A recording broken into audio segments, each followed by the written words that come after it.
2 tablets of stones, the 10 commandments of God.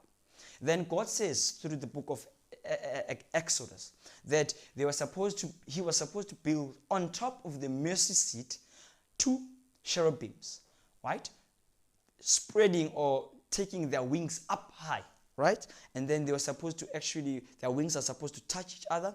Their faces are supposed to face towards each other, but their faces are supposed to look down towards the mercy seat, right?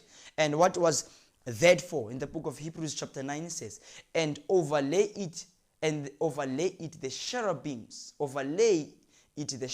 of glory, shadowing the mercy seat. So here we acknowledge that the cherubims, they were actually overlaying the mercy seat, right? Now the cherubims were spreading up their wings, touching each other, but inside or in between the cherubims, there was something that's of critical importance, something that's splendid. Here's an image that portrays the Ark of the Covenant, complete, exactly when we've asked the Bible, exactly as it is, right? We acknowledge the Ark, the box, right? We've acknowledged the mercy seat, and from one end to another end, 2 cherubims facing towards each other, their wings up, right? Their faces towards the mercy seat. That was the covering. But in between, right, inside or in between, there was something that was of critical importance. Let's move now on our graphic or our image. Portrays when you would enter into the most holy place, you'd actually acknowledge the Ark of the Covenant, which was compiled by the things that the Bible actually told us now. Right? Now, the mercy seat, right, the cherubims, they had something inside. It was what we called the Shekinah glory.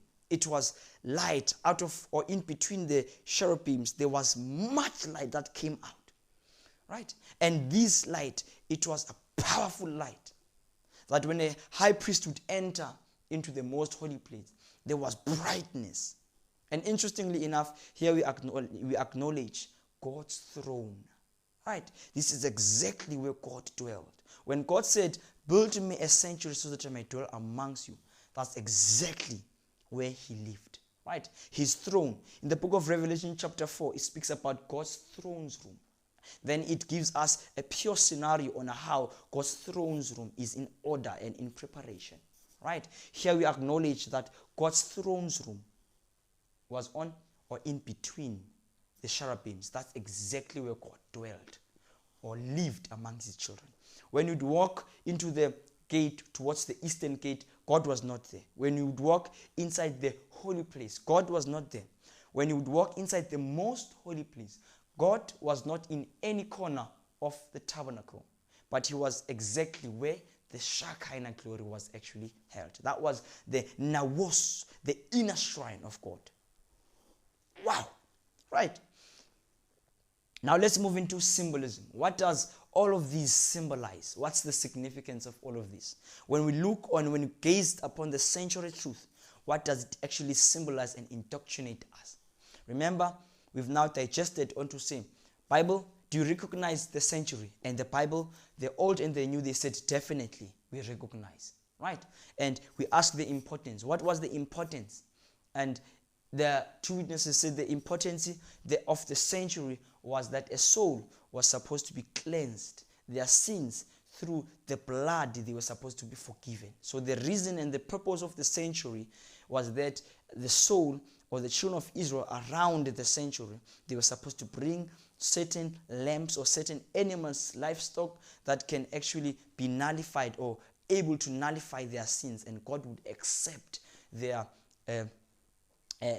plea of forgiveness, then God will forgive them, right? God will forgive that individual, right? Now remember we said that you would, in the sanctuary, you would actually walk where? Towards the east. In other words, the gate of the sanctuary was facing towards the east, right? The east wind, as far as the book of Ezekiel and as far as the book of Numbers, saying that the gate of the sanctuary was on the eastern side. Right, and there was a whole purpose why on the eastern side.